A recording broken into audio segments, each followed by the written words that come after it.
Good afternoon, Mr. Bisset. Afternoon. I think it's ready to resume. Thank you, my lord. Mr. Bisset, before the lunch break, you provided us with some evidence about your daughter's infections and some time spent in the paediatric intensive care unit. Yeah. I want to ask you a few more questions about the impact of those infections and the time spent in the PICU on both your family and your daughter. Yeah. Okay. Now, thinking about what was said before lunch, you mentioned that there had been some discussions about the possibility of switching off your daughter's life support machine. Is that right? Yeah, that's right. Aye. If you'll forgive the question, Mr. Bisset, how did that affect you? Mentally hard. I mean, it's more affected me since in the last year I've been really mentally suffering depression and back to addiction issues. I've been gambling a lot this year, and it was all because I feel guilt. Because I was pushing for, well, not pushing, but I was for switching the machine off, where my wife was adamant that we'll have to keep going and keep trying, let her keep fighting. So mentally, I've suffered really badly. The kids, the older kids, they've suffered bad. I mean, we all had to come in and discuss it as a family. How do you tell your teenage daughters and son that we've got to decide what we do next and what's best for Charlie? No best for us, but what's best for Charlie. And my son took it badly because he was like me. He wanted Charlie to go. He didn't want to watch her suffer anymore. He was let her be in peace. She's fought hard. She's struggled. So why keep it going? Whereas the daughters were. I mean, my second oldest daughter, she had selective mutism when she was a kid. So for years she didn't speak. She only spoke to my wife and me. She didn't speak to anybody else in the family. She went out, she wouldn't even speak to us. And she had been slowly getting over that last few years, and then this has set her right back as well. She's really suffered. She's had 2 or 3 jobs, and she just can't do the jobs because she just can't find the words that she needs to articulate at her job. So she's walked out on work. She came home in tears. She can't go to work. She can't physically do it. Well, mentally she can't do it. Physically she could do the work, no problem. Mentally she can't. So from that side of things, it's affected us all. Like one of my work colleagues yesterday said to my wife that, and my wife's quite a happy and upbeat woman, she said to my wife yesterday, "You've lost your bounce," as she called it. "You've not as bouncy as you used to be." So we've spent the last year, I've suffered, but you always put the children first. So it's only now that everything's on an even keel with Charlie that I realise how much has affected us all as a family. Charlie's mentally, she still struggles. She wakes up every night with nightmares. I mean, as much as she was in intensive care and in induced coma, she actually remembers a lot of the time in intensive care. She can remember it really, really well. She'll say to you, used to go in the morning and put Little Mix and Lewis Capaldi music on for her in intensive care, and she says now that you used to come in the morning and put the music on every morning, and I just wanted to scream at you to turn it off because I wanted to sleep. And this was her in an induced coma, but she can remember a lot. She's anxious, she's got a lot of anxiety issues. She's actually starting with a child psychologist next week, and the 8th of November is her first, but it's child play specialist, so she's going to be playing, not realising she's talking about everything that she's went through at the same time. So it's a way to try and get Charlie to open up, because you only get wee snippets here and there for Charlie. It's affected her more than she and we realised, I suppose you could say. So it's affected the whole family. In one way or another, we've all suffered. And it's only now that we're at the end of it that we realise how much it changed our lives. And to just know that just the fact that she had leukemia, that was bad enough, but you say the discussions around switching machines off, it's not a conversation you want to ever have with your children about one of their siblings, for them to sit and decide what do we do next as a family. Thank you very much. Now, you indicate in your statement that the treatment for these infections, and in fact the life-saving treatment that Charlie received, actually had a physical effect on her as well. Yeah. Could you tell us a bit about that? She had to learn how to walk, The only thing she could do was talk. Even then it was a struggle because the tubes down her throat for weeks. But to get her out of bed, the physio used to come in, it's a table they call it, and it's literally like a bed with knee mattress, and used to strap her in. Actually, it's looks like the Hannibal Lecter in the film when they move Hannibal Lecter about with that table. It's literally like one of them that she's strapped into, and they start off lying flat in it, and they can make it move at so many degrees. And it was just a fact of having to do that twice a day for a few days at the beginning just to get the blood flowing back into her feet properly, because she had been lying on a bed not moving much for almost 9 weeks. I think you indicate, Mr Bisset, that Charlie also was left with some adrenal issues as a result of the steroid treatment. Yeah, because she was on high dose steroids for so long and then on normal steroids every day, 3 times a day, it left her adrenal insufficient. So if she ever had a bump or a fall or a suspected broken bone, we had to inject her with a shot to make sure she didn't go into shock. Because if we fall and hurt ourselves, we go into shock, and our body responds to the shock and levels ourselves out, and we calm ourselves down and the hormones kick in. And Charlie didn't have that for a long time, so she had to be given hydrocortisone 3 times a day in a tablet form, and if anything ever happened, you had to get an injection in her leg to stop her from going into shock. But only in the last couple of months that she's now, her body's kicked back in, so she now doesn't have to take the steroid anymore. That's only just recent. I think you indicate in your statement as well that the knock-on effect of that was that it affected your daughter's education as well and her attendance at school. Yeah, school had to be trained on how to give the injection and everything, and more than one person, so she couldn't attend the school after treatment because the school weren't satisfied that it was safe enough for her to come, because if anything happened, then they have to know how to inject her and give her the shot quickly, and you have to phone an ambulance straight away. There's a lot to it that left our education side struggling, because the schools needed not just one person trained, there had to be a few of them trained before they could ever come back. And the fact that she was on steroids every day at that age, had the anger issues that came with the steroids and tiredness that came with having to take steroids. Like, you would notice a drop in Charlie, so she'd have her steroids first thing in the morning when she got up, and then you would notice a drop in Charlie about lunchtime, from about 11 o'clock till 1 o'clock, when then she was due her next dose between 1 and 2. So then she would get that, and then you would see the knock-on effect later on. As like, we produce it every morning, so we get up fresh, well, supposedly fresh after a nice good night's sleep and ready to go for the day. Charlie doesn't have that, so she'd have to take the tablet to get her through each and every day. But it was broken into 3 doses. And you would see the ups and downs between the doses. It's just so that I'm clear, Mr Bisset, these are the steroids that were given as a result of Charlie having the infections. These were not part of her treatment. No. This was mass dose steroids to try and get her body to kick back into action. Mr Bisset, before we move away from talking about the events surrounding the infections, I mentioned earlier that I'd quite like to come back to some questions about communication around the infections. Now, you indicated earlier on today that during the initial admission to PICU, it was unclear what had caused your daughter's deterioration. Yeah. I think adenovirus was mentioned. Yep. And you were also told there was potentially a fungal infection there as well. Am I right in thinking you didn't know what the fungal infection was at that stage? Not at the beginning, no. That you indicated that you overheard a conversation between nurses? Nurses on a handover, What was it you heard them say? That Charlie had contracted Aspergillus. And did you ask the nurses about this? Yeah, because I had said, what's Aspergillus? And that's when they said it's a fungal infection.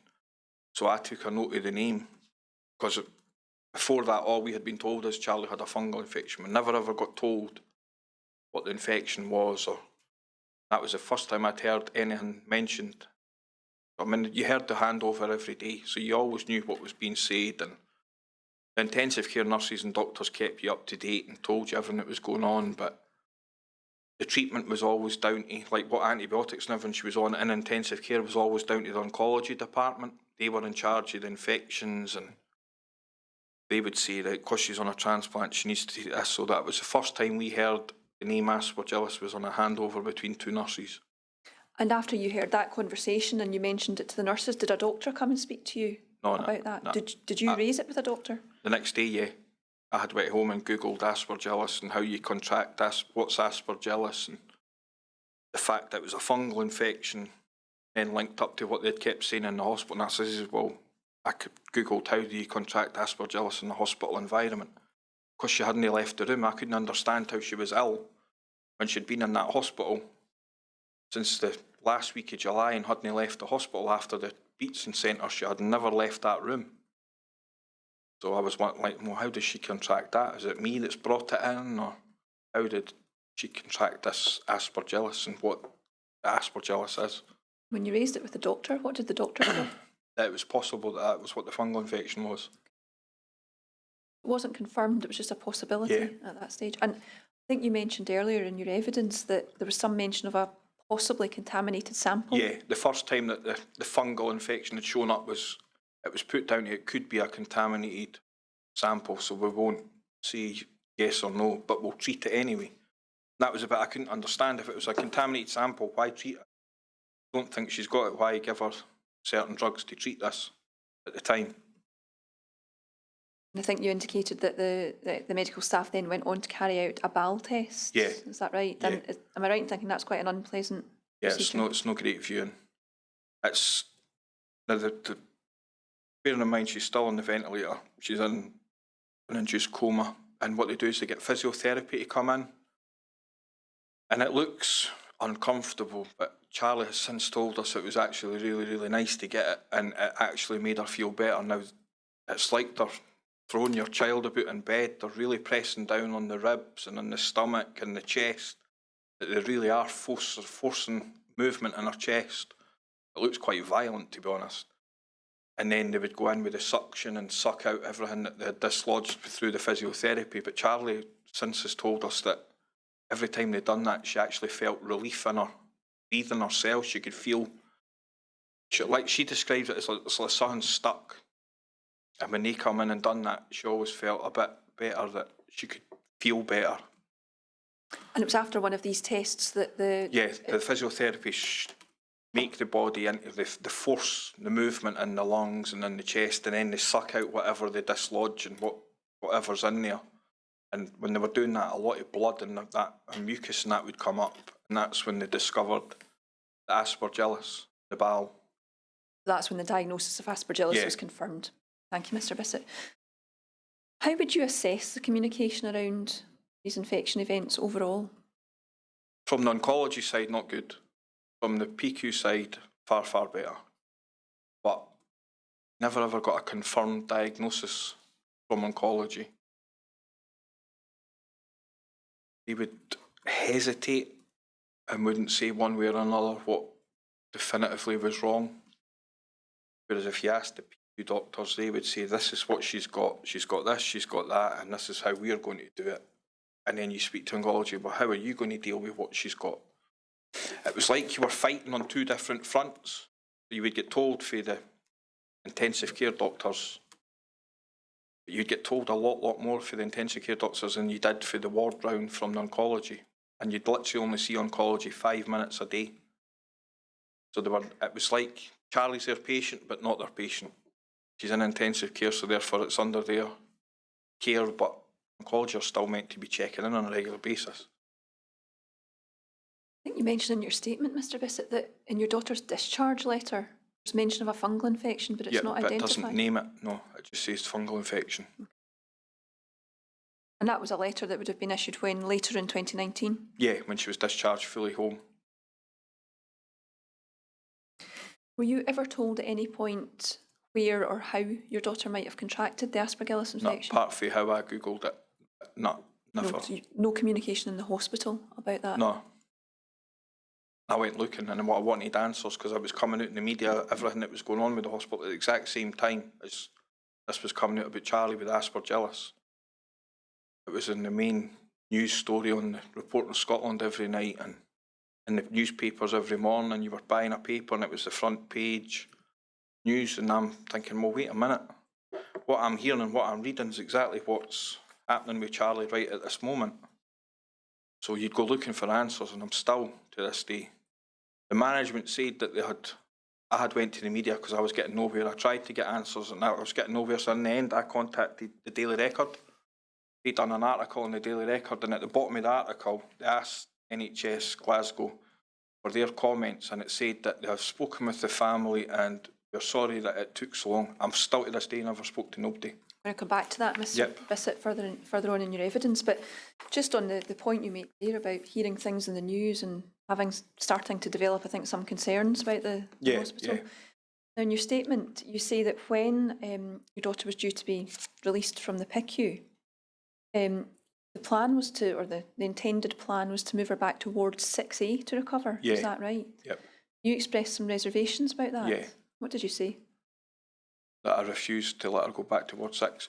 I mean, I was even at the point that I would discharge her. I was wanting her moved to Edinburgh. Back to Edinburgh. I just lost trust in the hospital by this point. I wasn't getting answers from the management. I wasn't getting answers for the oncology doctors. Now, they wanted to move her back into 6, up to 6, and this is where it was all supposed to be happening.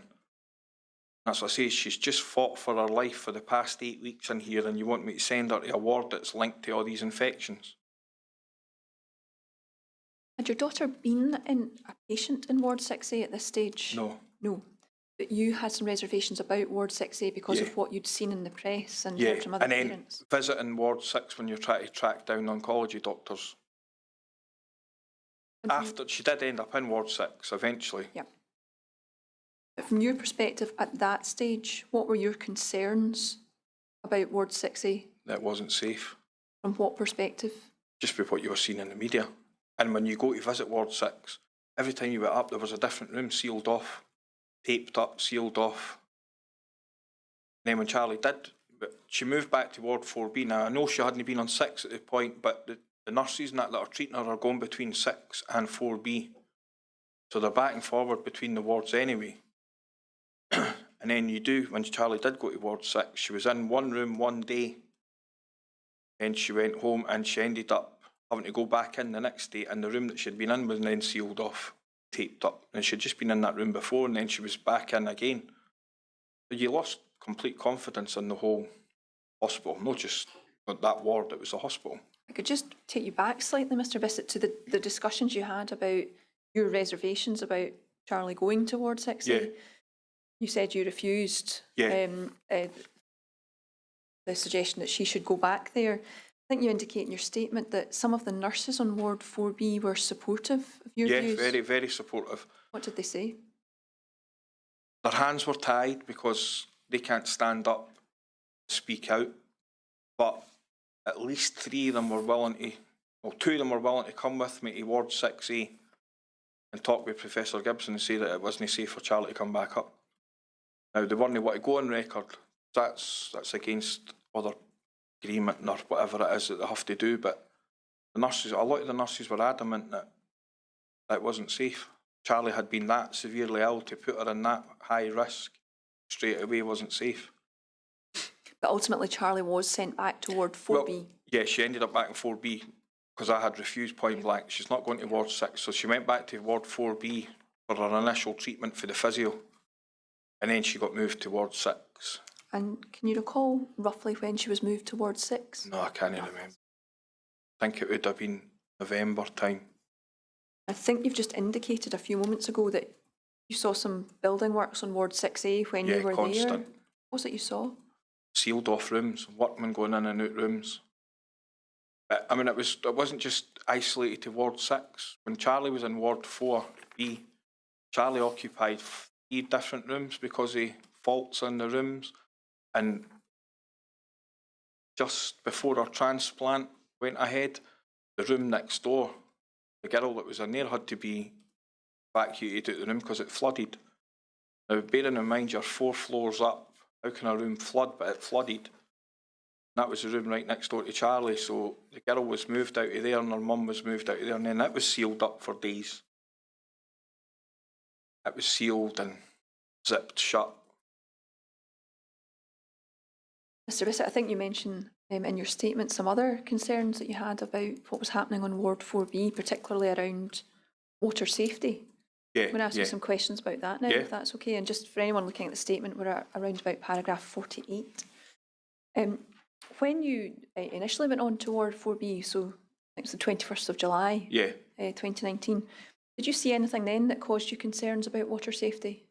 The nurse, The nurse? as soon as we got there, the nurse took us to a room on Ward 4B.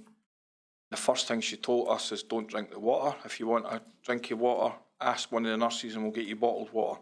And after she said that, she put 2 bottles of water on the table beside Charlie's bed.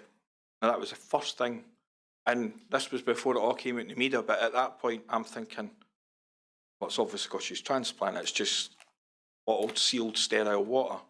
That's the only reason. It's never thought anything otherwise, thinking it's because it's sterile, bottled water that she's got to drink that. But then, thinking back now, you think, well, was the nurse trying to tell us something straight away? Did you see any filters on taps or Yeah, showers? the filters are on every tap and every sink. In Ward 4B? Yeah, in Ward 4B. They're big grey discs that leave you, they don't leave you much room in the sink to wash your hands. The big filters on the taps. So it caused some physical difficulty Oh, in terms of actually definitely, using the sink? aye. Yeah. So when you saw the filters on the taps and the showers and you've been given the instruction not to drink the water, do you have concerns yourself then, regardless of what else you've been seeing about the safety of the water? It made you wonder why they've got big filters on the taps.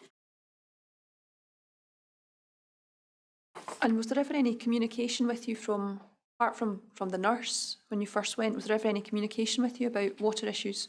Not until it all came out in the media.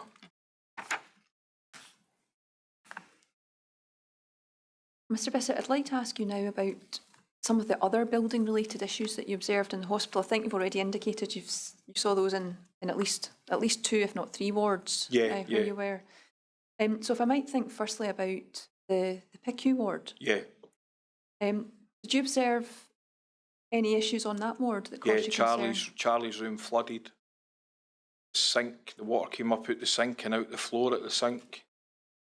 And that was room 12. That was the first room that she was in. So she had to be moved from that room to a different room because of flooding. And is that the room that you said the room next door also flooded? No, that was in Ward 4B. That was in Ward 4B. That was 4B. So you saw flooding on Ward 4B And flooding in PICU. in the PICU? And that was Charlie's own room in PICU. And the next door patient in 4B was room flooded. I see. And just thinking back to the PICU now, when Charlie's room flooded there, I take it she was moved rooms? Yeah, she was moved round to the other end of PICU and I think it was room 18, I think, at the time. She had to be moved for there as well because the electrics failed. So what happened with the electrics? I think you mentioned this in around about paragraph 70 of your statement. What was the problem there? In PICU rooms, they've got the bed in between and then they've got the 2 arms that hold all the drivers. So it's like a big arm at either side that they can put all the medicines on at once. And then they set the timers and it drives the medicine into Charlie, into her body. At this point, Charlie's on 18 or 19 medicines at one time, all the time. So they need both the arms to be working. So the packs, they're like battery packs that go on these arms that keeps them charged and so that they can keep driving the medicines into them. Well, they started failing, so they weren't charging the battery packs on the drivers. And it was more than one. So then the end, I mean, at one point, Charlie had all these drivers, they were all round her on her bed because they were failing to charge. So they were charging them into somewhere else and then placing them on the bed to use them and then plugging the other one that wasn't getting used into the one bit that was working to charge them. It was just a mess. Was there any discussion with you about what had happened? No. Just that they were failing to charge all the battery packs. And was Charlie then moved back to another room? Another room, aye. I just want to ask you... She went back to the original room, sorry, she went back to 12. The room that flooded? Got it been fixed, aye. Right, so the room that flooded was now fixed. Okay. I'm going to ask you some questions now about just some general issues I think that you say in your statement that you observed. You mentioned a smell in the hospital. Yeah, constant smell of the sewage. Now, I know the hospital's built right next door to Glasgow Sewage Works, but The hospital doesn't have any windows that open. That's the one thing they told us. The windows don't open in any of the rooms, any of the wards. Yet every time you go to use the sink to wash your hands, you can smell the sewage in the rooms coming from the drains. Now you're 6 floors up, 4 floors up. PQ, you're 2 floors up. And it doesn't matter where you're in the hospital, you can smell it. You can smell the sewage from the sinks. So you can smell it inside the hospital, as well as yeah. outside. Mr. Bisset, you've indicated within the last few minutes you've experienced quite a few building-related issues on the various wards that you were in. How did this affect your confidence in hospital? Big, massive. You really didn't trust anything that would work. I mean, we witnessed with it when I say the electrics were failing in that room. Charlie had 2, 3 nurses in because she had that many medicines going into her body at the same time that to keep them all running. 2 or 3 nurses were running about daft in the room trying to keep these drivers working and making sure they were charged. So you're watching the nurses getting run ragged, trying to give the best care that they can, and basic equipment's not working. It's failing them. So on that side, you're watching it and thinking, well, that's no fair on them, and it's no fair on Charlie to have to go through that. And at the same time, you're looking at rooms being sealed off. It doesn't matter where you were in the hospital, there was always rooms sealed off and workmen, and it just didn't fill you with confidence. Like you indicate in your statement at paragraph 73, which you don't need to turn up, but you indicate that you would rather your daughter was treated at the old building in Edinburgh. Yeah, I said that several times, that it might not be the best building, but you were getting better care. And it wasn't through this, it wasn't the nurse's fault. It was never the nurse's fault. The care was never bad from the nurses. It was the equipment in the building. It was failing the staff as well as the patients. So despite all of the issues that you described with the old Edinburgh hospital, you would still rather have been there? I would have rather had Charlie go through all her treatment in that hospital. As much as it was an old, tired building, she was safe there. Everything worked. As much as it being old, it worked. Maybe not being the best, but it worked. Thank you, Mr. Bisset. You also mention some concerns about cleanliness in the New Glasgow Hospital. Yeah. I wonder if you could tell us a bit about those concerns. Oh, the easiest way to describe it is it's not clean. I've been a chef. Before I lost my leg, I was a chef and I worked in many kitchens. And I've never seen any kitchen floor being mopped without it being brushed first. Went to Glasgow Hospital. Now, I know it's a hospital environment, it's a completely different environment, but they don't brush the floors, they don't sweep the rooms at all. They just go in with a mop and mop the floor with this sealant that they've got. And they mop the floor side to side. To me, you're just moving the dust and the dirt from one side of the room to the next, and then back again, then back again.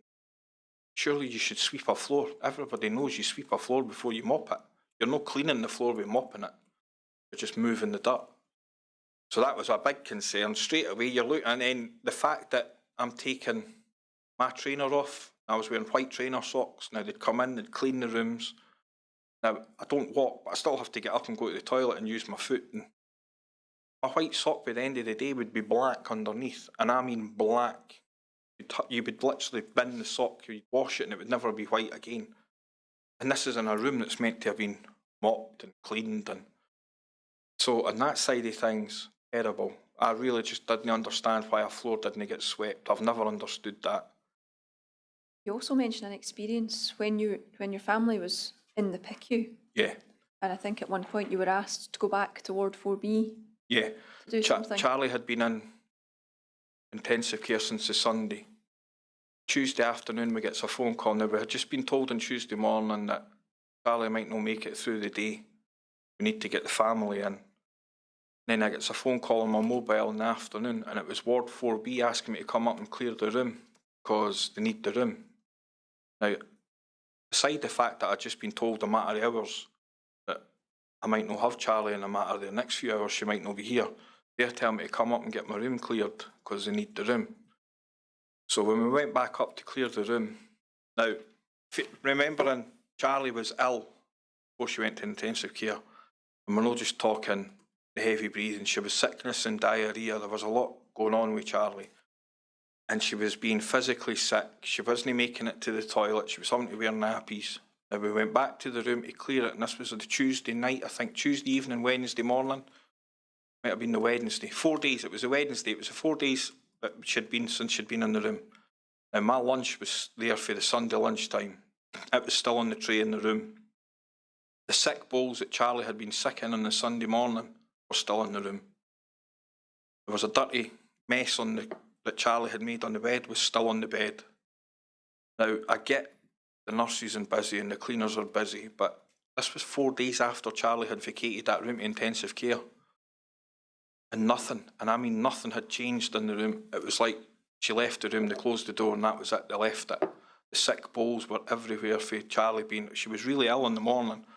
So we went through 4, 5, 6 sick bowls before we'd even left to go to intensive care. And we hadn't been back to the room because Charlie was so sick, and we were in intensive care with Charlie 24/7 until we got the phone call to clear the room. But in that day, 4 days, nobody had been in to clean it. Now I get our stuff was still there, but surely the sick bowls and that should have been cleared away. So when I went back to clear Charlie's room, that set alarm bells ringing as well, remembering how ill Charlie is. And if she has got a fungal infection, if it's airborne, well, it's still in that room because the sick bowls have been left lying for days. You mentioned in your statement one time that you recall when cleaning efforts were stepped up. Yeah. Could you tell us about that? Yeah, that was when there was somebody for the government was going to be coming in to inspect. They were going to be inspecting the hospital because it was all coming out in the media, and this was the first time that somebody was coming to see how clean the hospital was and what the rooms looked like. The rooms never got cleaned like they did that day. Somebody for the government was coming to inspect, and there you go, you look at the window and the bed's out the room so they can clean the room. Then they're cleaning the bed outside the room before they took it back in. That didn't happen. That wasn't a daily cleaning. That was because somebody important was coming to inspect it. They had stepped up their efforts. Now, I'm not want to take slight on the cleaners. They've been told to do that because somebody's coming. Now, they've obviously targeted these rooms and thought, we'll show them these rooms and then that way we can show how clean it is. But it was false. It was lies. We're showing them what they wanted them to see, not what was actually happening. One other thing I want to ask you about, Mr. Bisset, just on this topic before we move on, and that's what you say in your statement about nurses changing every time they came into your daughter's room in Ward 4B. Were you given a reason why that was happening? No. It was because they were floating between Ward 4B and Ward 6. And so you had nurses coming from Ward 6A down to Ward 4B. Yeah.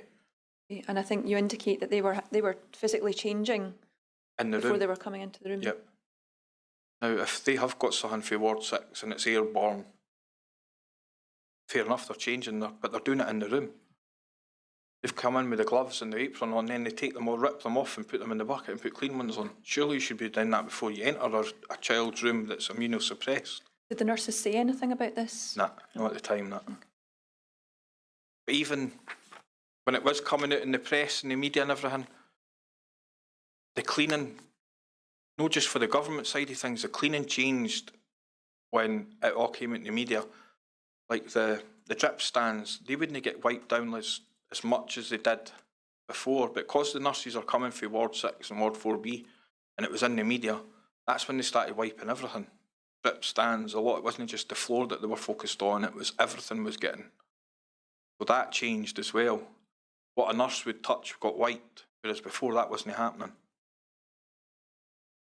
Thank you, Mr. Bisset. I'd like to move on now and think about what you said earlier about your involvement with the press. Yeah. Now, I think you indicate in your statement that you eventually felt the need to speak out because you hadn't been getting any answers from someone. So, do you want to tell me a bit about that press article and what happened? It was all over the media. Now, Charlie's really ill. I'm wanting answers. I just wanted somebody to own up to what was going on and explain the situation to us. We got in the time that we were there in Ward 4B, I got handed 1, maybe 2 press statements. But this was in response to what was already out in the media. this is how the hospital was going to be respond, but we never got it with an explanation. We just got handed a paper copy. This is what we're going to be saying. And then when we ended up in intensive care and Charlie was so ill, I was asking the oncology doctors about this fungal infection. How did she contract this in the hospital? What's happening? They weren't giving me the answer, so I went looking for management. Couldn't find nobody. Somebody agreed to speak to me and they were going to phone me because it was easier. And the phone call never came. So in the end, I just thought, you know what? I'll contact somebody for the media. I'll put my concerns out there on what I'm seeing and what I'm actually seeing every day and what's not being getting said. Because what the Glasgow hospitals were telling the media wasn't what was happening in the hospital. They were saying this was right and it was okay. That's not true at all. And like I said, I went looking for the management. Somebody agreed to phone me. They never phoned me. So I went to the press saying this is what's happening. And then at the bottom of my article, they said that they had since been in contact and apologised. They've still never apologised. I think I can help you with that for a moment, Mr. Bisset. I won't ask you to turn it up, but paragraph 99 of your statement, you say, this is the Daily Record article, I think it's September 2019, that you spoke to the Daily Record about. And from your statement, you say, the article said that a spokesman from NHS Greater Glasgow and Clyde stated that they were sorry to hear that the patient's family felt they hadn't been updated and that the patient had continued to be appropriately treated and the family continued to be fully informed. Is that right? No, not at all. That's what they said, but that's not what was happening. And even after that article came out, did you receive any contact from the hospital I got one phone call from hospital management that Professor Gibson had set up. But Charlie was really ill that day and I said that I couldn't do it, and then that I had to concentrate on Charlie, I wasn't available. So they said they'd phone back to rearrange it. And that was after that article came out? And then they said they'd phone back and rearrange it after, and I've never. Do you know who that telephone call was supposed to be with? It was a female, that's all I can remember. I can't remember the name. Mr. Bisset, I'm going to move on now and just ask you a couple of questions about the case note review. You've already told us a bit about the case note review in relation to the pseudomonas infection. Was there any mention of the aspergillus infection in the case note review report? When I got the letter through for the case note review, it said that she had that pseudomonas, but there was no mention of aspergillus. So I had a bit on the letter that you could contact somebody if you didn't feel satisfied with what your results were. So I had arranged for a video conference with the doctors that had done the review, and they said that they weren't told to look for aspergillus in the case note review, that I needed to take that up separate, because they were only tasked with looking for 2 or 3 certain infections. So to be clear, they said to you that that's something you would need to pursue further? Yeah. And did they give any indication of whether aspergillus was linked to the hospital environment? They did say that it could well be possible, bearing in mind that Charlie hadn't left the room. And when you actually Google I know Google's know the answers, but as a parent, when you Google aspergillus and how you contract it in a hospital environment, it says it comes from poor ventilation or water or building work. Now, these 3 things Charlie encountered at least twice each while she was in that hospital. It doesn't take much to work out where it came from. So you formed your own views about where it was likely to come from? Mr. Bisset, thank you. I'm going to move on now to ask you just a couple of questions about something called the closed Facebook group, which you mentioned in your statement at page 106. Can you tell us what that was? It was for the families that had concerns regarding the hospital and the environment and the way it was being handled, and it was a way to keep updated on what was happening, because your primary focus is on your children. At that time I was too involved with Charlie's care that I was actively pursuing the hospital at the same time, so it was a way to keep updated with everything that was going on and what the hospital was saying to the media. It was to keep the families informed. And do you know who ran it? John Cuddy, I think, was the name that I kept hearing. I don't know if he ran it or I don't actually know who ran it, but Yeah, in terms of the hospital side, do you know who No, ran no, it? no. Okay. Now, paragraph 106 of your statement, you don't need to turn it up, Mr. Right. Bisset, but you say you've attached to your statement what you describe as an example of the information available on the Facebook page. And Mr. Costello, I wonder if we could bring up Appendix 2, which is at page, I think we want 55A of the bundle, please.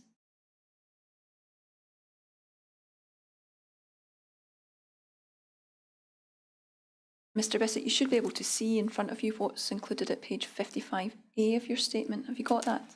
yeah, Okay. Can you tell me what that is? it's an update for the investigation into the unusual infections. Thinking back one stage, Mr. Bisset, is that a screenshot that you Oh, took? sorry, yeah, aye, Okay, that's a thank you. screenshot for the Facebook group. That you took? Yeah, And when did you take that screenshot? I can't Roughly. remember. Beginning of the year. Okay. And you've provided that screenshot, and I think there's some others that follow Yeah, to the yeah. inquiry team, is that right? Yeah, Okay. that's right, yeah. Not going to ask you to go in any detail, Mr. Bisset, but just if you could help me identify what a couple of these screenshots are. Yeah, What does this first page appear to be on 55A? the letter telling us what's happening with the update on the care, what's happening with the ward. Can you see at the very top? I think it's just about cut off, but can you see who the update's from? Here's a copy of a letter to parents from the Director of Women and Children's Services, Kevin Hill. Tuesday. It's a Kevin Hill, And is there a date further down? 12th of November 2019. Thank you, Mr. Bisset. Not going to ask you to read from that, but Mr. Costello, I wonder if we could flip over to page 55B.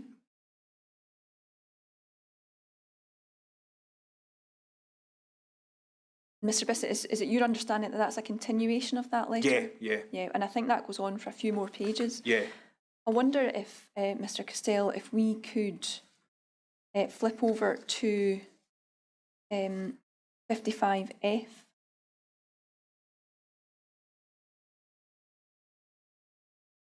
That's great. And is this another example, Mr. Bisset, of Yeah. a different type of communication? Can you see who created this one, or who the author's said to be? It just says admin. Yeah, that was the Facebook group, Right, okay. And what's the date of that?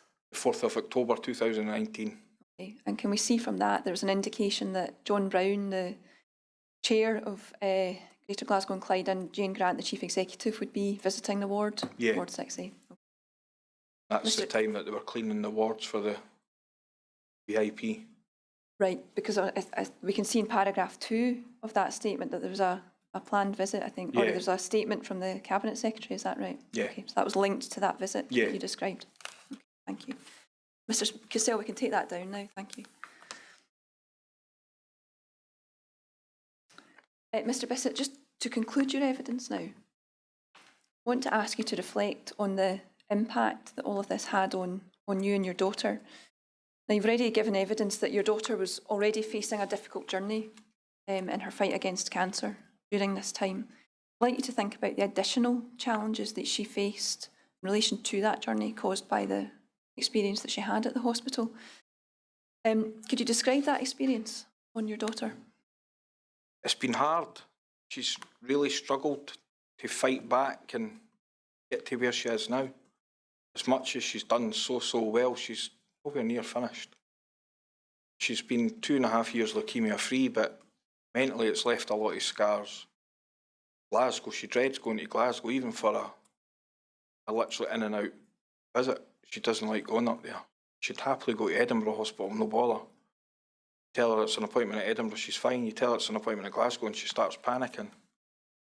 Now, that might be because of the way me and my wife have responded to everything that happened at Glasgow, but to me, I think it's more on the way Charlie was in Glasgow that's got the fear of going back.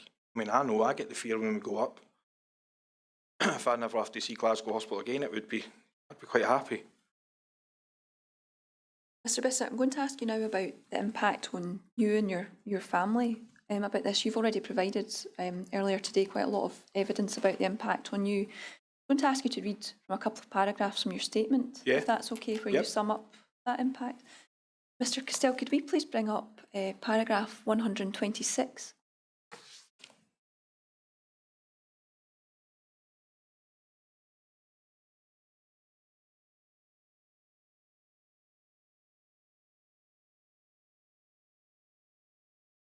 Mr. Bisset, have you got that in front of you? Yeah.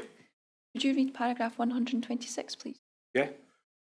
I don't trust the Queen Elizabeth Hospital now. If I had my way, I'd never ever go back to the police again because of the experience I had with the building and its faults. I think the Health Board have handled the situation poorly from start to finish. I think the way Jane Grant handled herself was disgraceful. She should have resigned straight away. I hope they address the safety concerns sooner rather than later.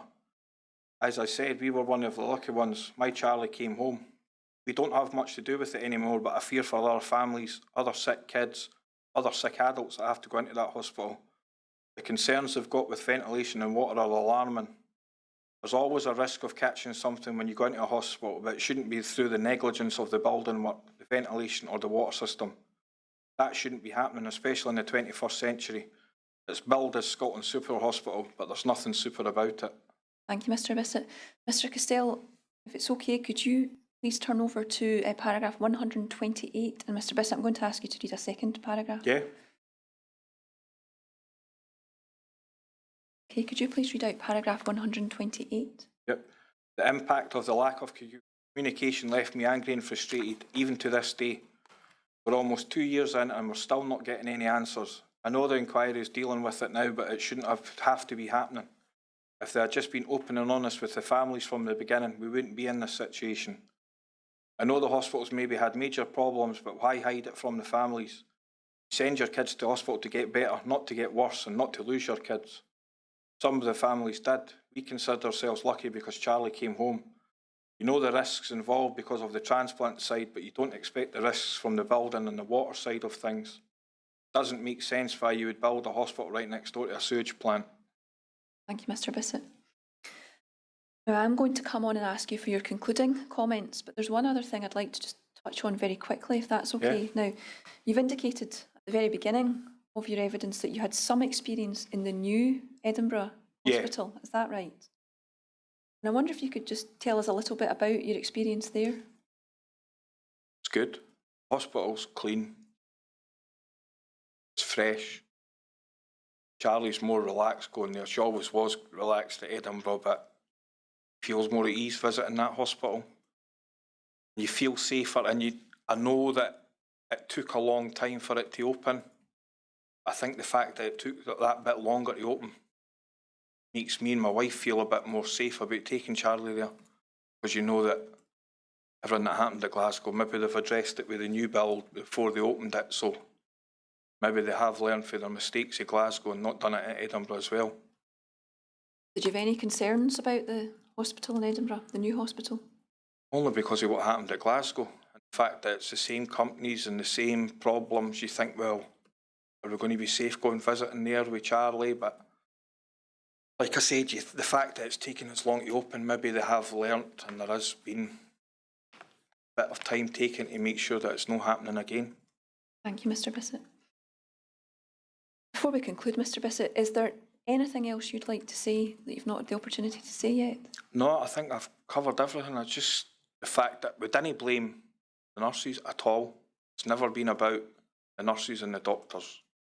It goes way above beyond the nurses and doctors. It's nothing to do with them. But they're the ones that at the time they were dealing with the families, so they're the ones that were getting the punches thrown at them, I suppose you could say, because they were the ones facing up to the families that were looking for answers. But it was never their fault. It went a lot higher than that.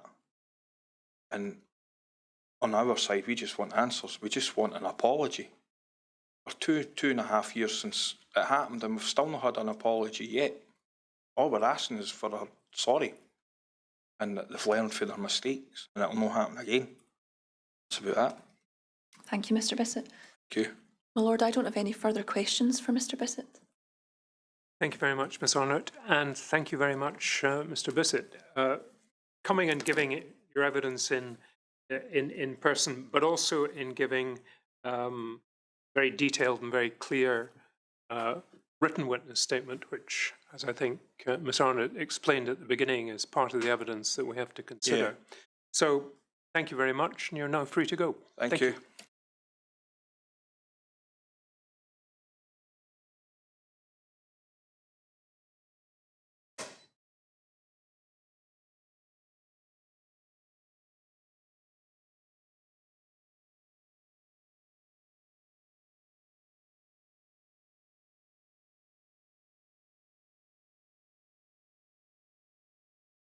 Now, Mr. Duncan, what do you propose for the rest of the afternoon? I think the proposal is to maybe proceed immediately after that with first evidence. Hope to conclude not by 4, then certainly by. Don't see any problem with the afternoon. Well, that's what we'll do. I mean, 5 minutes is never 5 minutes. So if we, I make it about 5 to 3. So we're not going to sit again before 5 past 10. I don't think even with the best will in the world. So let's call it 10 minutes. And if anyone wants to stretch their legs, they're free to do so.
Now, Mr. Duncan, Miss Winter. I believe so, my lord.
Good afternoon, Miss Winter. As you know, you're about to be asked some questions by Mr. Duncan. Who have you had a chance to meet? Yes. Yeah, right. Good. I don't know how long it'll take, maybe an hour and a quarter, something like that. But if you want to take a break at any time, just tell me and we'll take a break. It doesn't have to be any for any particular reason. But before you begin answering questions, I would ask you to, I think you would prefer to affirm? Could I ask you to raise your right hand and repeat these words after me? I solemnly, sincerely and truly I solemnly, sincerely and truly declare and affirm declare and affirm that I will tell the truth, tell the truth, the whole truth, the whole truth, and nothing but the truth. nothing but the truth. Thank you, Miss Winter. Now, Mr. Dunn. Thank you, my lord. Miss Winter, can I just begin by having you confirm that you are Hayley Winter and that you live with your children in Dundee, is that right? Yes. And I think you're 35 years old, is that right? 36. And you're here today to speak to us about your son, who's presently 11 years old. Yeah. And I think we can see from your statement that he was diagnosed with acute lymphoblastic leukemia, I think in October 2017 when he was 7 years old, is that Yes. right? And I think you've provided a detailed witness statement, which hopefully you've got next to you just now, is that right? Yeah. And you're content that that statement forms part of your evidence to the Scottish Hospitals inquiry, is that right? Yeah. Thank you. Now, if at any point you want to look at your statement to refresh your recollection of anything, please do so. Now, you are one of a very small handful of witnesses who offer us recollections in relation not just to one of the hospitals we're interested in, but two, Edinburgh and Glasgow. So what I'm going to do is just set out the timeline of your son's illness and his treatment, and then we'll go back and we'll look at some of the detail at each of the two locations. Let's begin with your son's diagnosis. Can you describe to us how it was you first began to suspect that your son was maybe becoming unwell? He just wasn't, he was just a bit pale. Had dropped clothes off to his dad, like at the weekend. He was staying at his dad's for school on the Monday. And I kind of thought he looked a bit funny colour. I'd been saying for months that he looked funny, but you just took him to the doctor and it was always viral. I ended up not taking him to the doctor because one minute he'd be okay, then the next minute he would be sick. Mm-hmm. So eventually I handed the clothes in on Sunday. The Monday he went to school and he come home, he wasn't feeling too good. The Tuesday my mum picked him up for dinner and she phoned us and says he looks proper pale. So I says, just bring him home. She took him to McDonald's because he was hungry.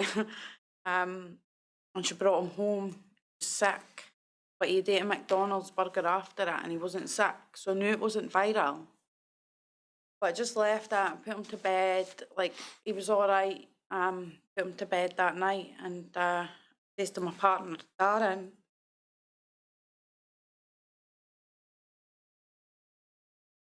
I put him to bed and I says to Darren, I don't think he's going to wake up in the morning.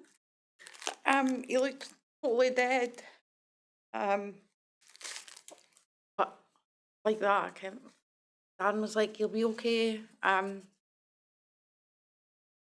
So I texted my dad and stuff and I was like, I'm really worried about him. So I phoned the NHS and I took him there. The doctor just says to us, he's just got viral. And I says to him, he doesn't. I says, I think maybe, I says, he looks like a cancer patient. And he says, why? I says, I don't know, he's just a funny colour, like, he's pure grey, he was horrible. So the doctor started looking in the palms of his hands, like in the creases, and in his eyelids. And he told us to go and wait in the waiting room, he was going to phone paediatrician. Dad went out and told us to go back the next day to 9 Wells for bloods, 10:30 in the morning. So I sent Darren to work because he was wanting to come with us.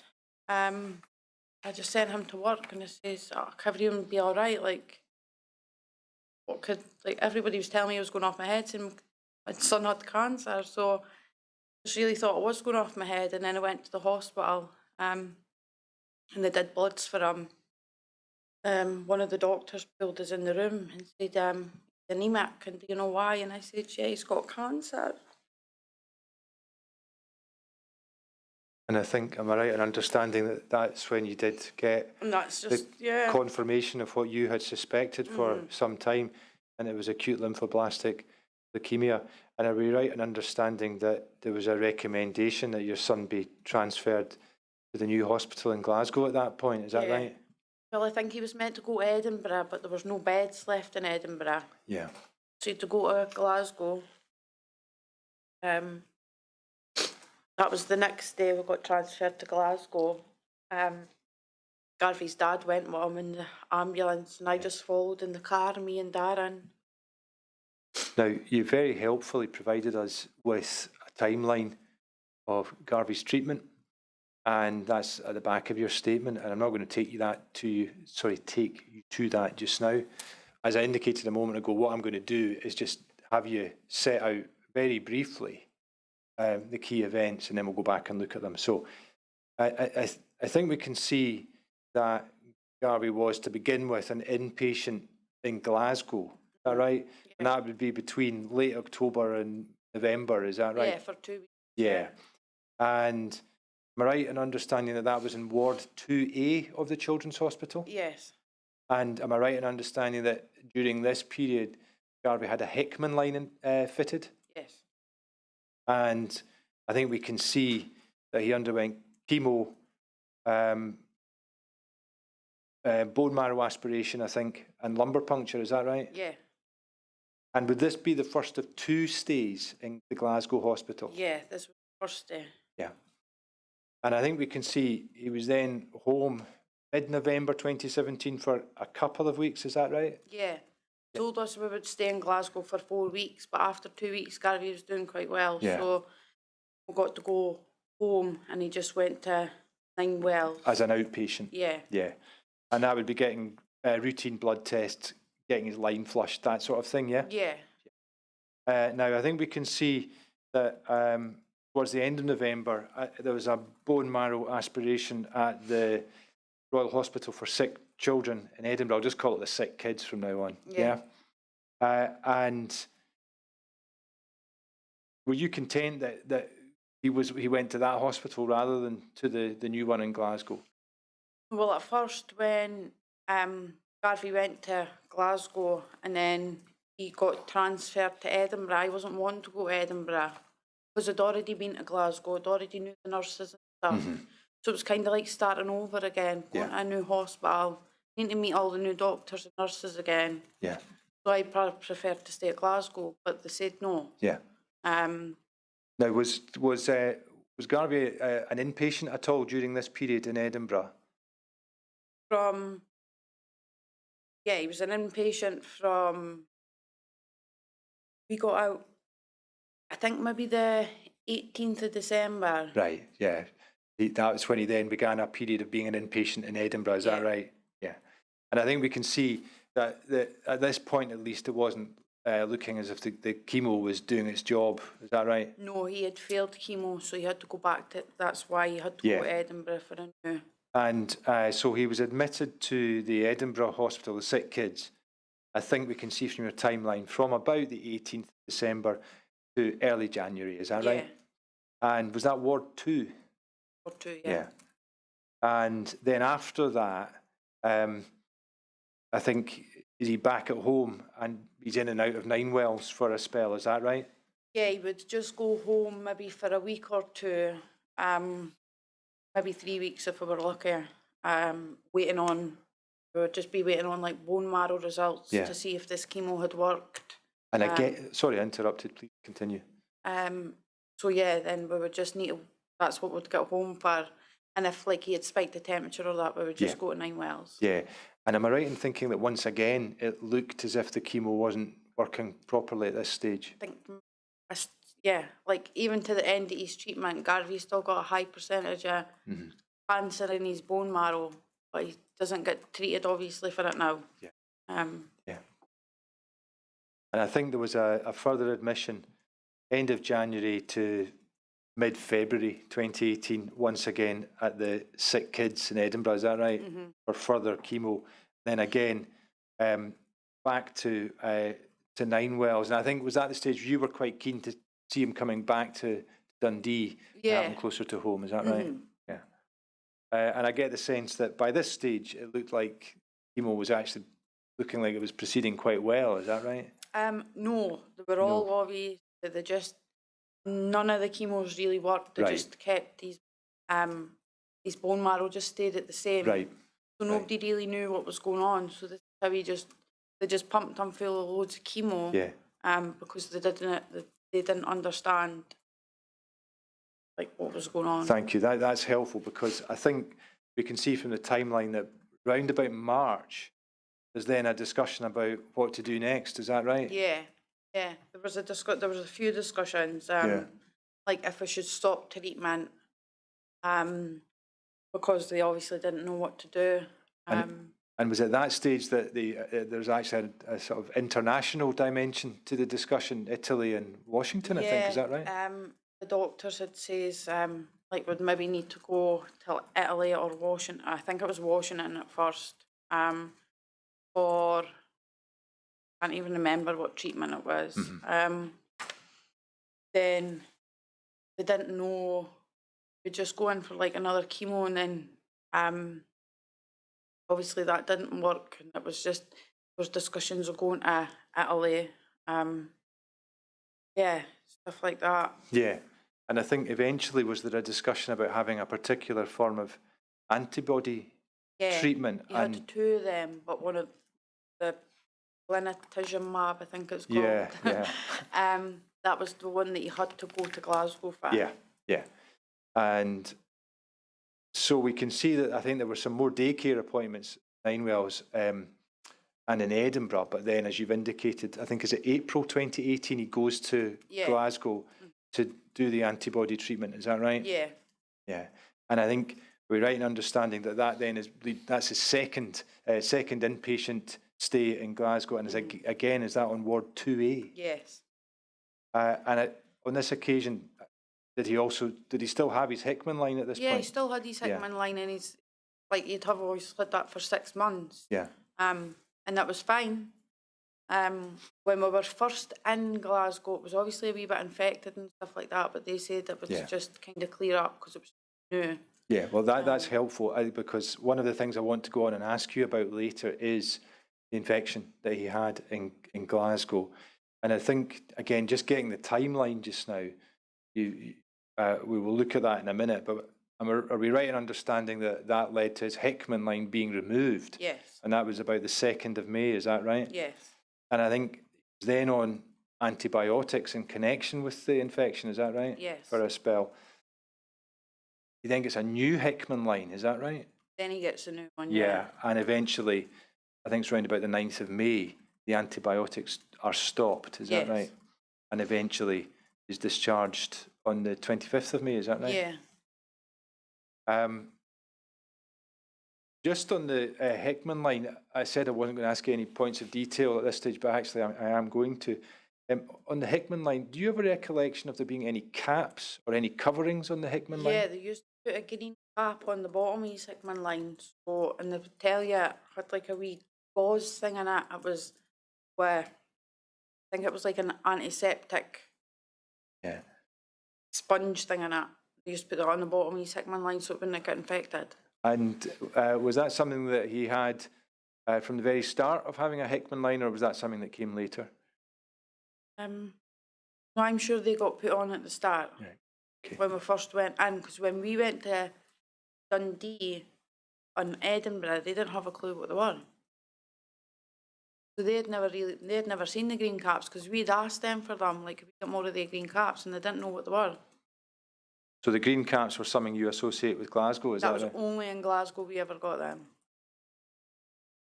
Now let's now move into the detail a bit, having set out the timeline. And I'm going to begin with Glasgow, and later we'll speak about Edinburgh. And I'm going to sort of split it up into things. And the first thing I want to get from you really is just your impression of the hospital in Glasgow. We know that he had 2 periods of inpatient care. Did you stay with him while he was an inpatient there? Yeah, me and Darren did, yeah. Yeah. And I mean, was there one, if we think about you arriving at the hospital in Glasgow, was there one thing that struck you every single time that you went there? Thank you, shit. Sorry, but yeah, it was horrible. Yeah. Horrible. You got out of the car, it stank. It was just, yeah, it wasn't nice. Was it only outside that you were able to smell this? Were you able to smell it inside the hospital? Now, again, just thinking about the building itself, what were the rooms on the ward like? Compared to, I don't need you to describe them, but just in terms of the sort of level of facilities and comfort, how did the rooms in the Glasgow hospital compare, say, to what you'd experienced in Ninewells? Yeah, the rooms were big compared to Ninewells. They were nice. You obviously had your own shower and your toilet in your own room, but it was more, it felt more secluded, like your door was shut all the time, like never had, your nurses were just in and out, like you didn't really get to interact obviously with any other patients or, yeah, it was just, the rooms were nice, bigger than what Ninewells and Edinburgh were anyway. Mm-hmm. And just generally, how would you say the facilities in Glasgow compared to what you'd seen in Ninewells and in Edinburgh? Well, when I first went to Glasgow, I thought, oh, it's really nice. It's in a hospital, like, it looked really good. The first 2 weeks there, obviously, well, I wasn't even on this planet for the first 2 weeks that we were there, because he'd obviously just been diagnosed. So it was kind of all a big blur. And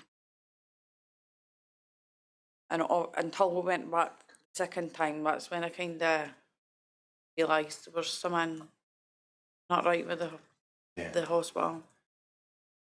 Well, let's just look at that now then. And one issue I'm going to ask you about is cleanliness in the hospital. And if you are able to do so, if we think about the first stay, so October, November 2017, what, if anything, at that stage did you notice about the levels of cleanliness? Well, there was blood on Garvey's floor in the room. Yeah, wasn't that clean. Well, it was clean, but obviously not as clean as it should be. Right. And are you able to say whether that's something that you recall from the first stay or the second stay, or are you not sure? The first stay, I remember there was blood on. That was the first room we were in, and there was blood on Gary's floor. But the second stay, Gary's room never got cleaned for 4 days.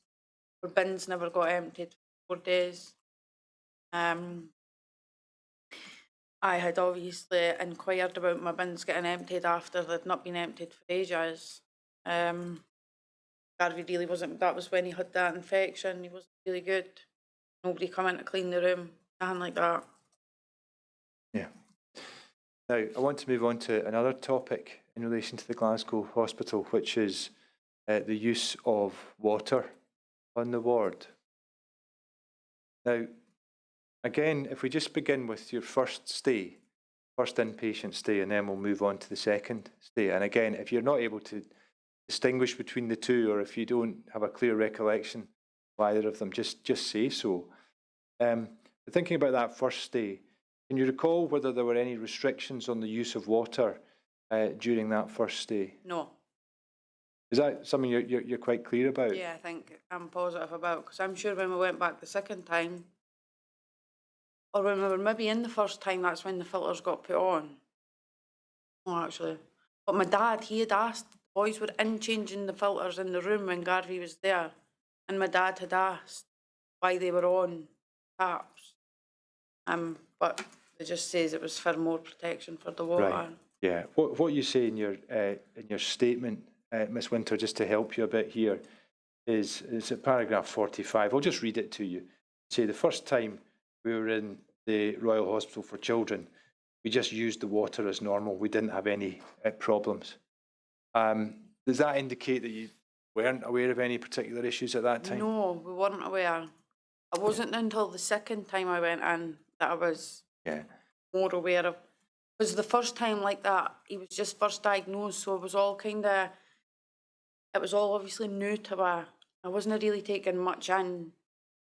I wasn't even on this planet for the first few months. Well, let's then look at the second spell, so April and May 2018. By that stage, were you aware of any restrictions or issues around the use of water? Yeah, because there was filters on the tap. We weren't allowed to use obviously the water. There was a bathroom with the bath in it. It told you not to use the bathroom. You know how you get the water dispensers? There was one of them. You weren't allowed to use them. You had to use bottled water.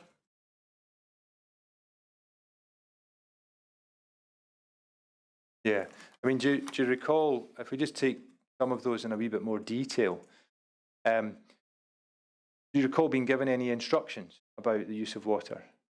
To drink bottled water. That was all. And what about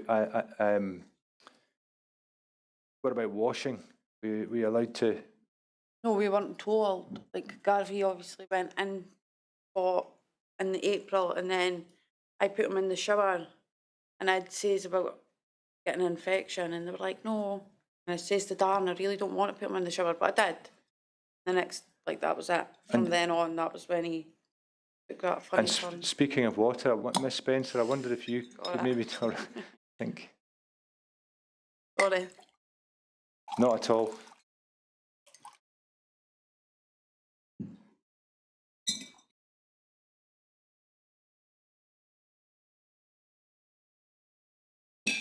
Yeah, so filters on the taps was something that you've just mentioned. Do you recall ever seeing the filters being changed? Yeah. It's something I think you started to speak about a moment ago, and I think you said something about your dad also seeing that. Yeah, is that right? my dad as well. Do you want to tell us something about that? He'd asked the boys when the boys were in, changing the filters, why they were on, and just basically said it was for more protection or something for the water. Right. And did you say something a moment ago about the bathroom and about not being allowed to use the bath? Is that right? Yeah. Yeah. There was a bathroom that you weren't allowed to use. Yeah. And What signs were up, if any, around the ward in relation to the water? There was a sign on the bathroom door not to use. There was a sign in the sink, don't use the water. And there was a sign on the water dispenser not to drink the water either. Yeah, and when you say the water dispenser, is that a kind of unit that contains a bottle of water that you can take Yeah. get a drink from? Is that right?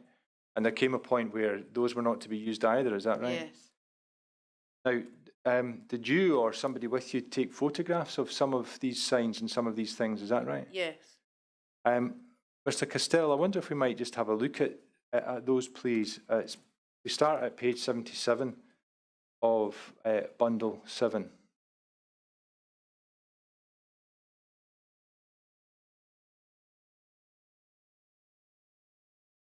Is that one of the photographs that? Yes. And was it you who took the photograph? Yeah. And that's a filter on a tap, is that right? Mm-hmm. And if we move to page 78, is that a photograph of one of the signs that you saw? Yeah, that's the sink in the parents' room. That's in the parents' room. And we can't actually make out what the sign to the left says. Can you recall what it says? The blue sign, I mean. Not sure what that was. Can't remember. Okay. And I wonder if we might go to page 79. Is that the units, the water dispensing units that you mentioned a moment ago? Yes. Yeah. And there came a point where effectively the water container within them was taken away and there was a sign went up. Is that right? Yeah. I'm sure that water container was actually, not sure if it had the bottled water on the top or it was actually connected. Right. And can you recall when it was you took these photographs? Oh, I'd need to look at my phone because of the date on them. In your statement, you indicate that it was the 27th of April. That would have been about that time that we were And in. you would have given the date in your statement under reference to the date on your phone, is that right? Yeah. Can you tell us why you took the photographs? I don't know. I just, because I obviously knew there was something far wrong. But I'm terrible for pictures. Like, I like to take a lot of pictures. And my dad, my gran, she kept telling us, I'm going to write them a letter, I'm going to write them a letter, like, it's not right, it's not right. But yeah, I was just like, I'll be okay. But that was obviously, my dad was like, just take pictures just in case, anything. But that you were just told, like, if you even mentioned that, you were just told, no, that doesn't happen on my ward. No, that's not the case. Yeah. I had a meeting because, like, every time you opened your mouth, like, if I said anything about the water or anything, it was like there was a sticker put on your door, like, Garvey was in source, so we weren't allowed out. Like, it was just like, you got a sticker on your door, so never left the room. So you didn't open your mouth, really. And I think in your statement, at paragraph 51, if you have a look at that, you indicate to us that you also posted something on Facebook at this stage. Yeah. Is it 51, did you say? Yeah, paragraph 51. Yeah. Now, I'm going to come on in a minute and ask you, obviously, some questions about Garvey becoming unwell. Just to help us understand the timeline on this a little bit. By the time that you took those photographs and you posted those comments on Facebook, had Garvey become unwell or was that before then? Garvey had got a temperature. I put Garvey in the shower. Garvey got a temperature, and that's why I obviously put that status on Facebook, because he's obviously not well. Yeah. But they told me that because it was a new chemo, that it was all to do with, like, just getting a temperature with starting new chemo.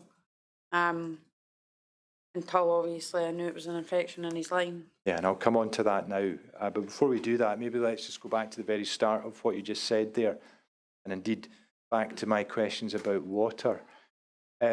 During that second stay, was it still permitted to use the showers to wash Garvey? Yeah. Is that right? Mhm. And have you just indicated that indeed you recall giving him a shower on one Yeah, I gave occasion? him a shower, yeah. And can you describe what happened after that? Garvey got a temperature and become really unwell.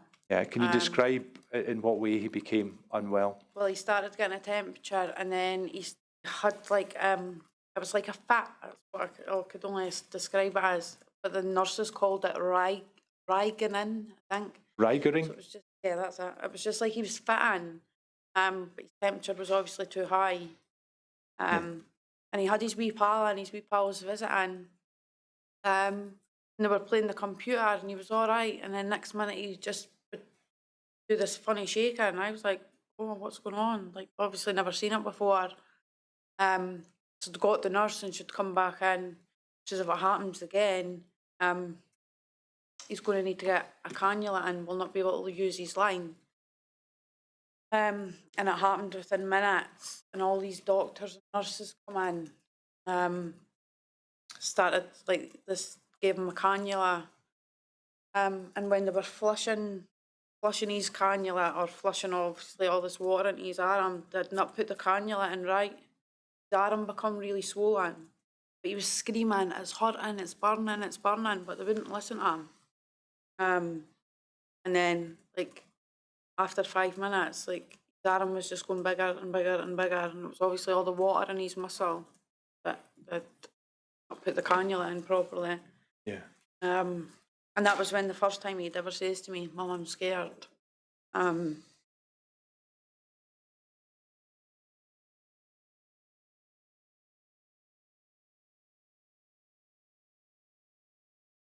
You okay, Miss Winter? Do you want to keep Yeah. going? You want a break?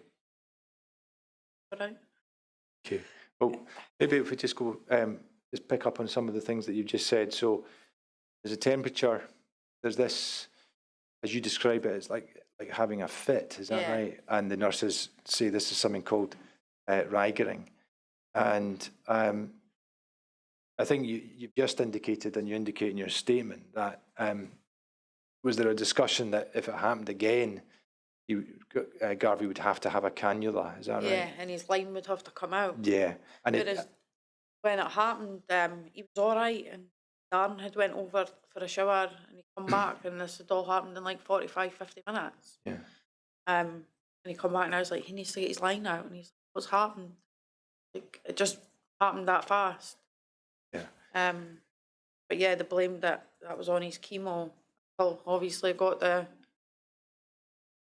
I asked the doctor, that Professor Gibson, and it says what infection was in his line, and she blamed it on the infection was whatever it was, and it could be caused by your gut.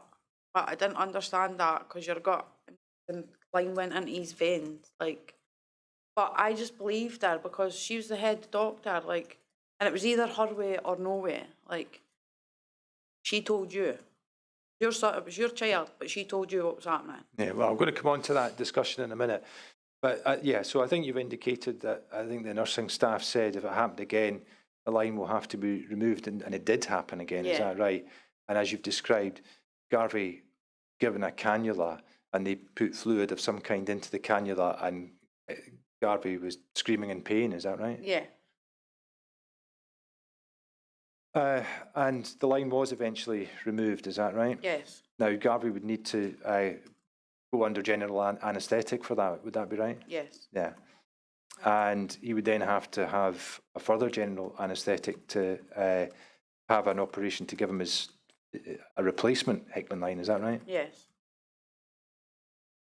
I mean, if you'll forgive me, Miss Winter, I mean, when you're watching all of this happening and Garvey's telling you how scared he is, how did you feel at this stage?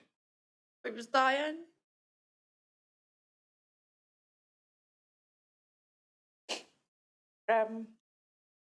Yeah, scary. His heart rate, he ended up on all these machines. His heart rate was down to 49, like it was flashing red. And this was what I think before the line was taken out. He was on all these. And I said it was dipped at the water. But yeah, they just told us it was going off my head. It doesn't happen on her ward. And everything that you've just described, you indicating to us that that happened, did you say about 45 minutes after he had a shower?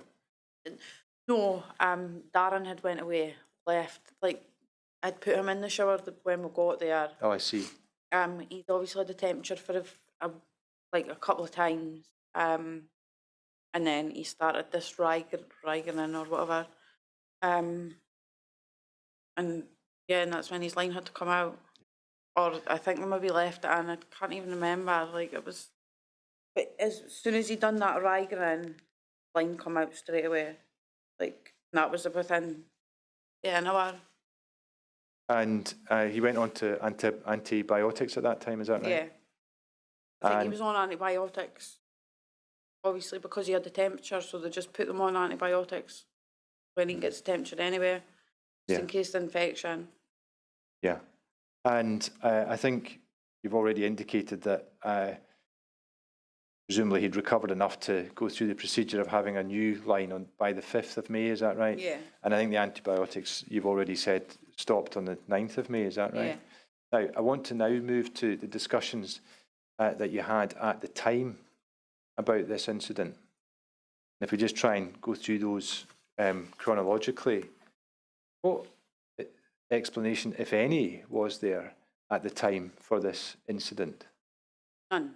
Like, he obviously got this infection, they just blamed it on chemo, and then obviously when he got the results back from his line infection, that Professor Gibson told me that it was caused by an infection in his gut, or it's an infection that can be caused in the gut or something like that. So she put the blame down to that, and I told her that their water was infected, and she said, no, that doesn't happen on my ward.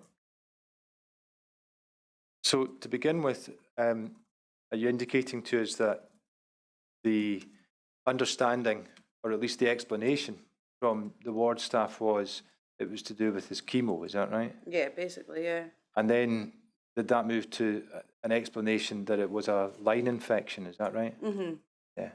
And can you recall whether you had, if we put Professor Gibson to one side for the minute and I'll come back to her, can you recall whether you had discussion with the nursing staff or the other doctors there and then about what the cause of the line infection might be? No, they were hopeless at telling you anything. Like, they didn't really tell you. They didn't really tell you much what was going on. You asked them questions and they kind of tried to avoid answering them, or it was all, no, that doesn't happen, or. Yeah. Can you recall whether you, as I say, putting Professor Gibson to one side, can you recall whether you discussed with any of the staff in the ward what you thought might be the cause of the line infection? I told them. And then when I did say something, there was a meeting put in place, and I had to go to a meeting. There was one of the children's mum and dads. They were just new to the hospital, like just weeks. And we went in a room where I think it was like health board or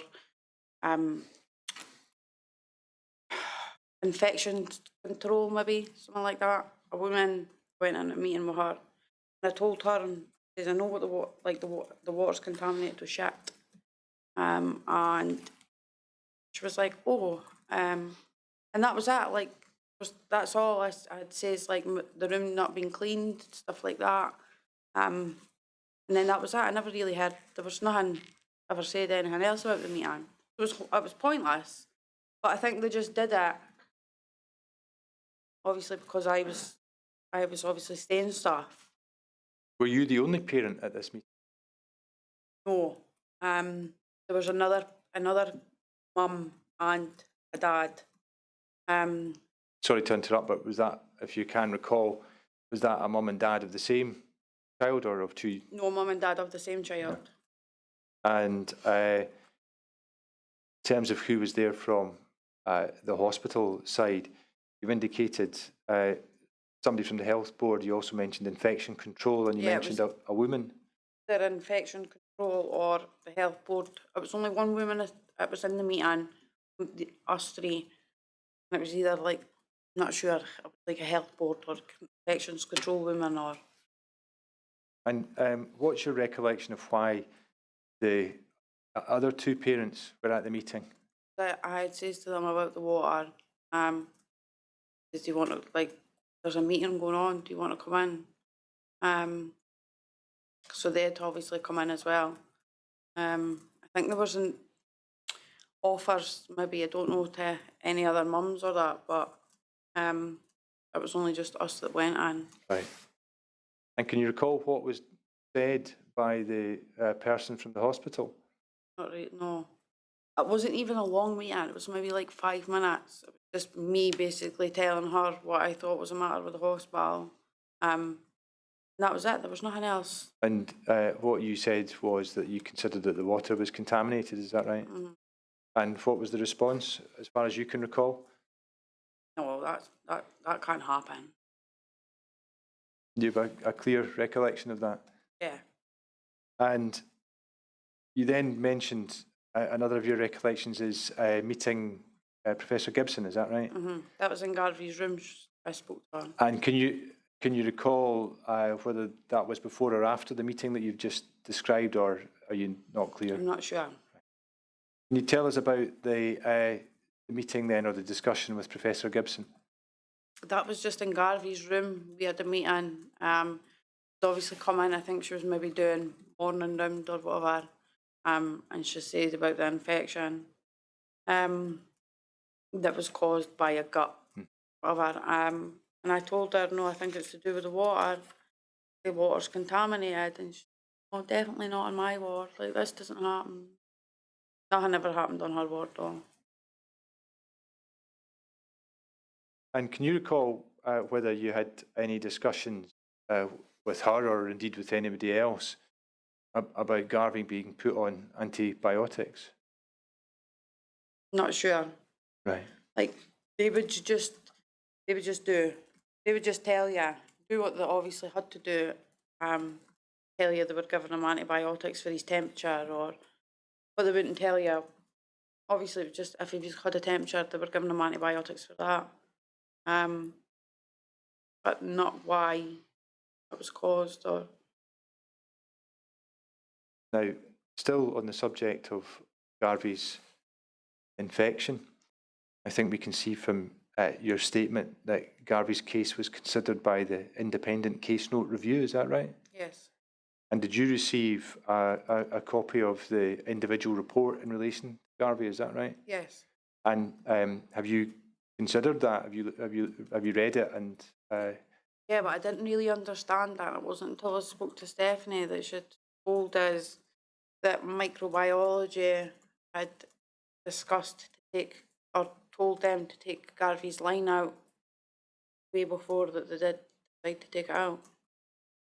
and I if don't really understand that. I'm not good at reading stuff. Like, when it kind of come about, I was like, didn't really understand it until. And when you mentioned Stephanie, is that Miss Spencer who's sitting next to you just now? Yeah. And Yes. If we look at your statement, please, if we go to paragraph 74.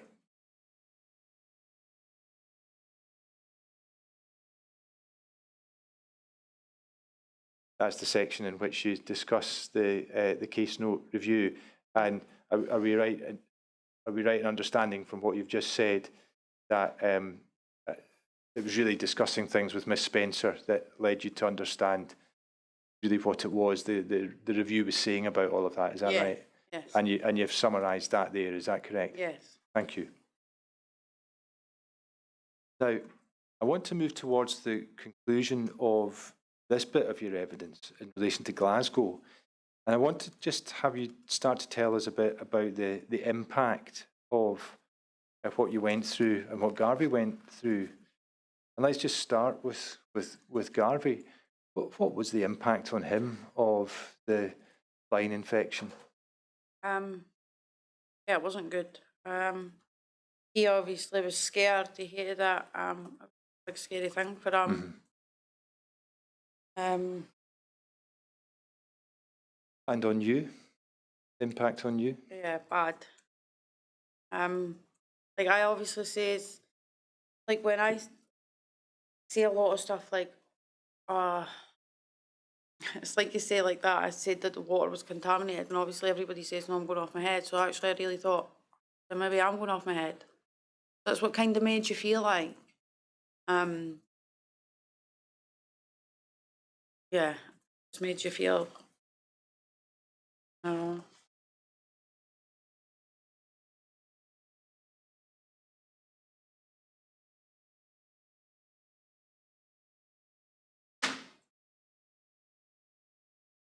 You want to take a moment, Miss Winter? Would you like a wee break?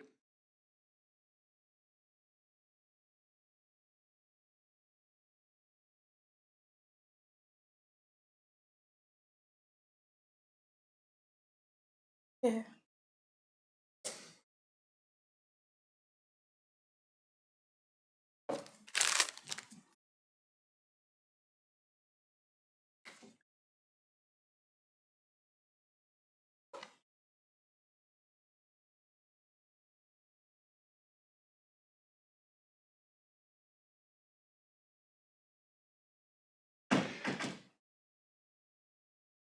Maybe sit again about 4:05.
Happy to carry on, Ms. Yeah, Winter? sorry about that. That's absolutely fine.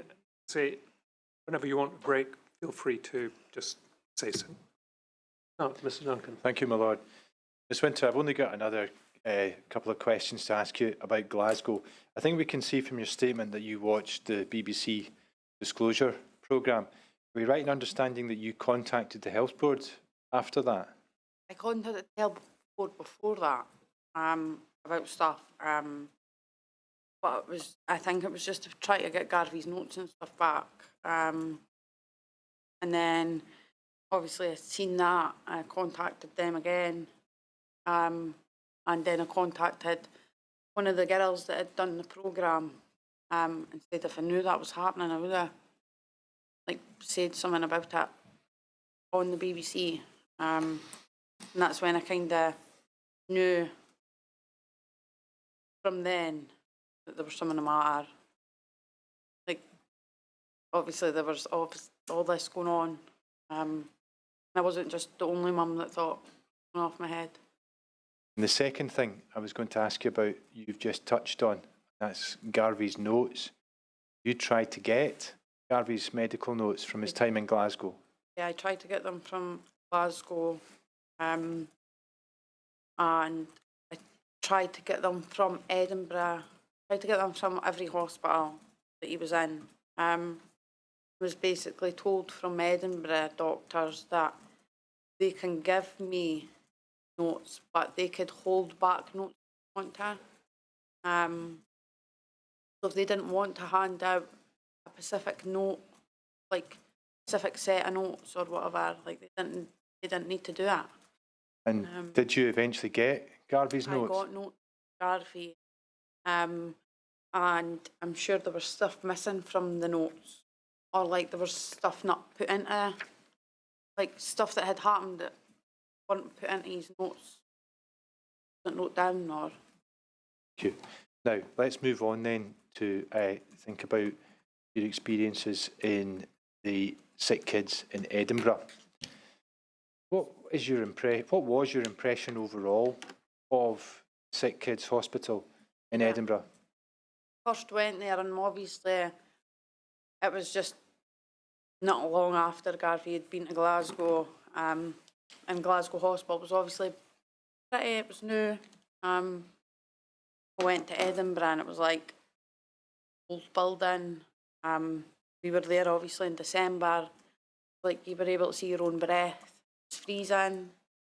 It was just dead old looking. Like that, not warm enough. Yeah, not good. And did you stay with Garvey in his room? Yeah, me, like, we would have turns about. I would stay one night, Darren would stay the next. Then I would just stay at Click. Yeah, and was there a bed for parents in the patient rooms? Bed. And you would alternate with Darren, and you would have turnabout there, and the other, you or Darren would stay in the Click Sergeant building nearby, is that right? Yes. Was there also something called PJ's Loft? Yes. Did you use that at all? I think I used that once. Never slept in it. I was at Click. Something else that you mentioned in your statement is you have a recollection of seeing a mouse. Yeah, Speedy. That was his name. Who gave him that name? Being the nurses on the ward. And what facilities were there for making food on the ward, Miss Winter?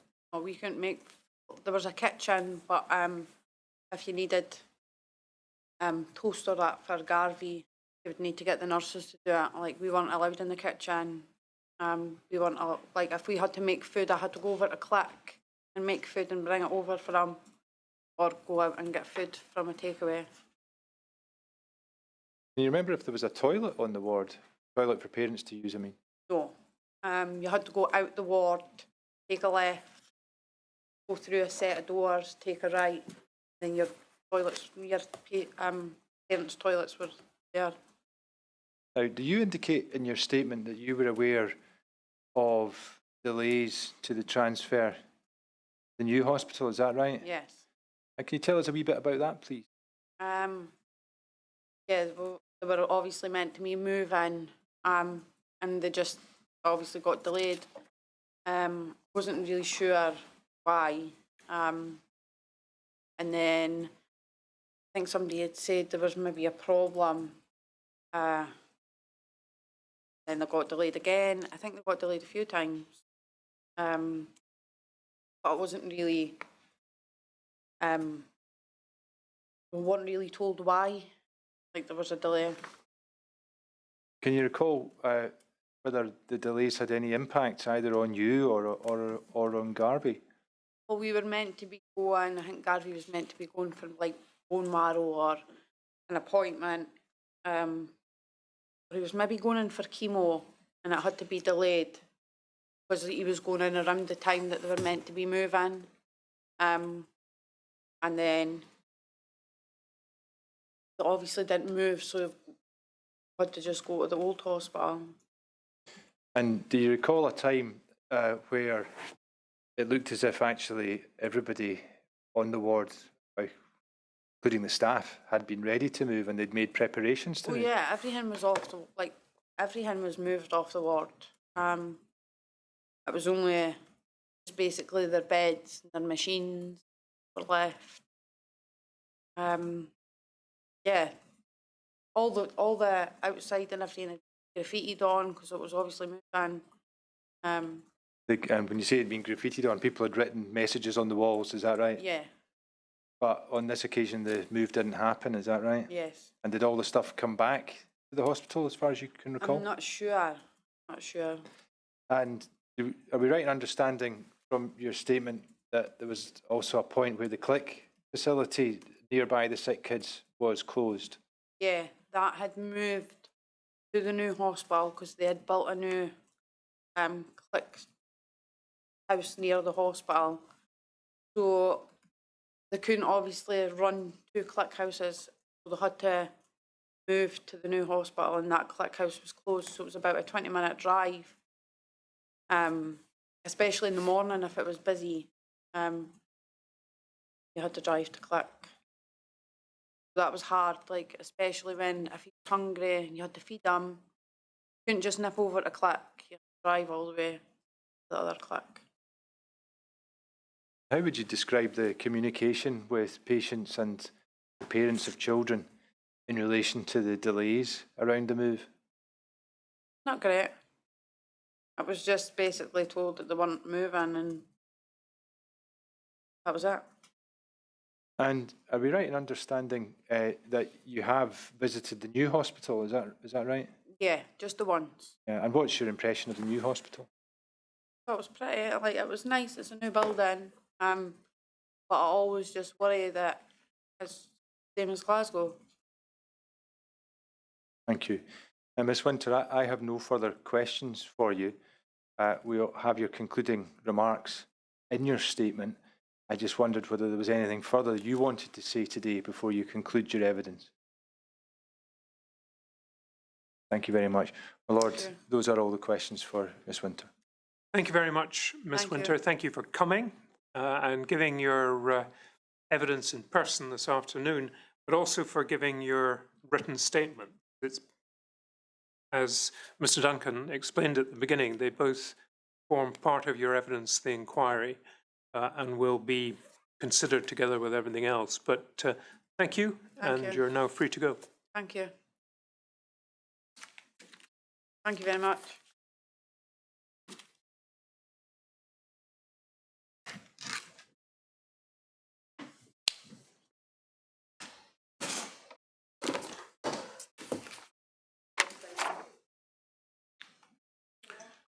Now, we have a witness tomorrow morning, is that right, Mrs. Duncan? Indeed, my Lord.